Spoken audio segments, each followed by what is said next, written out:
Hi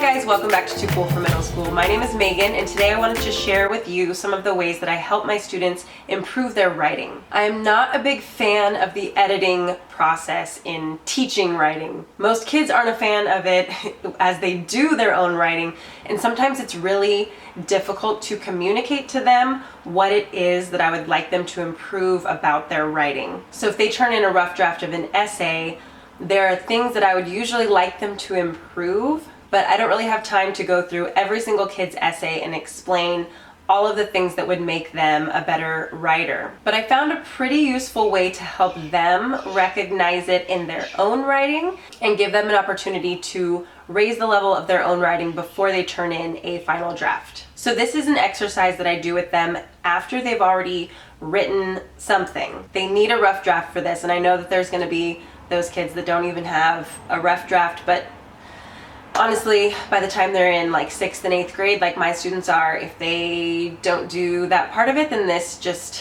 hurts their own learning and their own writing skill. But hopefully they've got something that they can show you, and if not, I think they'll still get something out of this exercise. So I use Newsela for this. I know that a lot of people use Newsela for reading mostly, and so do I. I use it all the time in my history classes and in my English classes. I love it for informational text. I love it for research. I love that there are so many different topics on Newsela, so students that have all different kinds of interests can usually find something that they want to read about. And if you don't already know what Newsela is, it's a news source for students, kind of. And the people who work at Newsela take articles written by like the Associated Press or the New York Times or the Los Angeles Times, reputable news sources, and they personally level them. So they don't use a computer to do this, they use actual people to write all of those articles at different reading levels. So if something big happens, it's usually a day or two before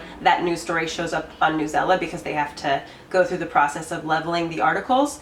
But it's pretty cool, it's pretty current. And the great thing about it is that if you want to read about a certain topic in your class, like let's say that you teach science and you want to read something about weather patterns or a storm or endangered animals or something, you can find all kinds of stuff about science on Newsela, and you can assign that article to your students, and it kind of does the differentiation for you. So whatever reading level they're already at, they can read the article at that level, so you guys can all talk about the same content. But if you have students who are lower readers, the writing is going to be clear enough for them that they understand the main points. And if they have their own devices, then nobody ever has to know. So it's really cool for that. And I went to one of their trainings, and the very first question I had was, how do you pronounce this? And they did say it's Newsela, like umbrella. So I'm just using my iPad right now. My kids have Chromebooks, so usually they use their Chromebooks, but this is a little bit easier to show you right now. So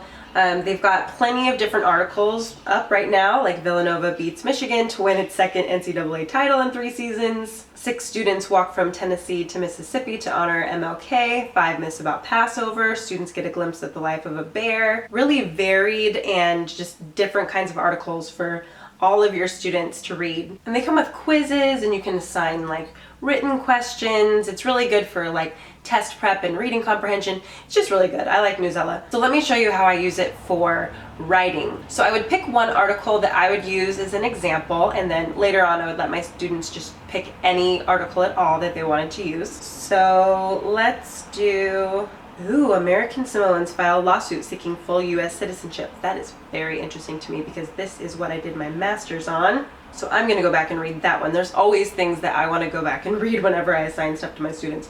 Let's do this one though. The Great Pacific Garbage Patch counts 1.8 trillion pieces of trash. Okay, let's read this. So the cool thing about the app version is I can just go like this with 2 fingers and it lowers the reading level. So it's at grade level 4, 3, 2, okay, it's at 380 Lexile level. It'll tell your students what Lexile level it's at. Okay, so at the 2nd grade level it says, tons of trash in the ocean hurt animals. That's the title. This is from the New York Times. And the first paragraph says, "The Great Pacific Garbage Patch is a big glob of trash. It floats in the middle of the ocean. It is between California and Hawaii. It is mostly made of plastic. It is very big, a lot bigger than we thought it was.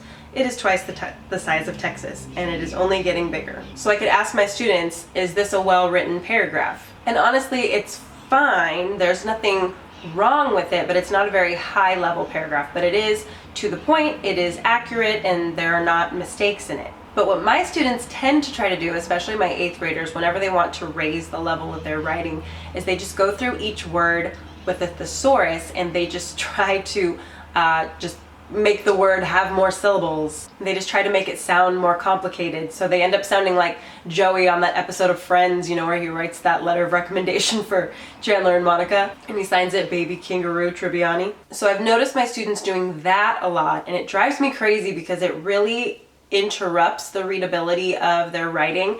And usually when you change a word, the connotation changes and they're not picking up on the different meanings and the tone that they're now putting into their writing. They're just focusing on changing the vocabulary and trying to make it higher level, and it really doesn't help their writing. So we look at something like this and they see that, okay, the sentences are very short, and yes, the words are very short too, but let's see what they do when they increase the level of writing. So I can just go like this and I can raise the level up.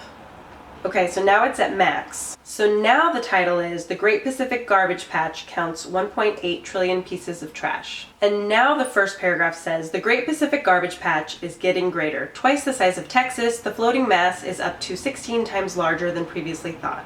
According to scientists who performed an aerial survey, it is carrying about 79,000 metric tons of plastic.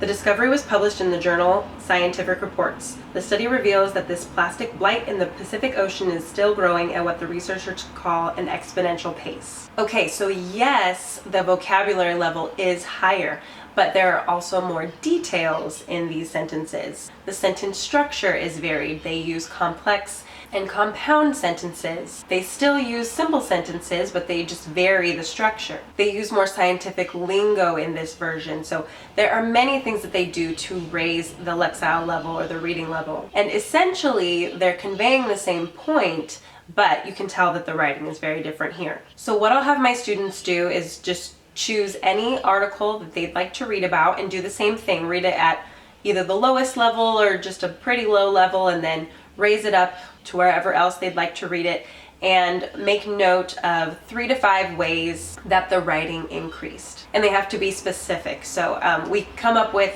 examples when we do it together about like the sentence structure and the lingo and things like that. And then they have to pull out 3 to 5 ways that they see that happening in another article that they read. Then they have to go into their own essay and use those same techniques somewhere in their own essay to raise the level of writing. So sure, this article used the word blight and like aerial survey. So yeah, it uses high-level vocabulary words, but that's not all that it does. So they can raise the level of vocabulary words in their writing if they want to, but they need to do other things as well. And then connotation is a whole nother lesson that we have to do. But this is a more concrete way for them to see how they can raise the level of their writing. I think that this technique could work with almost any age of students. It works very well with middle schoolers, maybe with high schoolers. So I hope that this is helpful to you and gives you another way to use Newsela if you already use it, or introduces you to it if you haven't used it before. I'm not sponsored by Newsela. This is just something that I genuinely do in my classroom, and I thought you might find it useful. So let me know if you try this out in your class and how it works for you. Thanks for watching, guys. Have a great day. Bye.